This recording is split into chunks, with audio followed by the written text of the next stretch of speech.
Здравейте, момчета! Преди да почнем клипът, ударете по един лайк, абонирайте се и коментирайте. Днес ще покажа как се прави Mercedes емблема по най-бързият начин. Взимаме кръглото иконче, поставяме го. После си взимаме триъгълника. Тук много трябва да се внимава. Понякога трябва да го направиш по-дебело, тънко, както виждате тук в клипа. Копираме ги. Хоп. Хоп.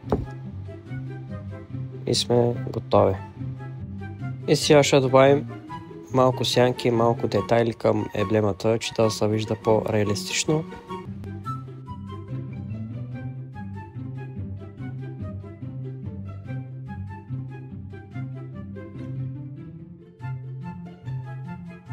След като сме готови, копираме просто емблемата, както виждате от дясната страна, и го поставяме както трябва.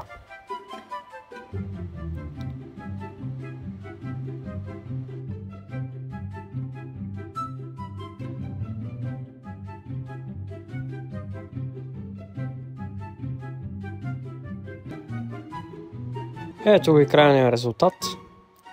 Ако ви хареса видеото, ударете по един лайк, абонирайте се и напишете един хубав коментар. От мене, чао-чао!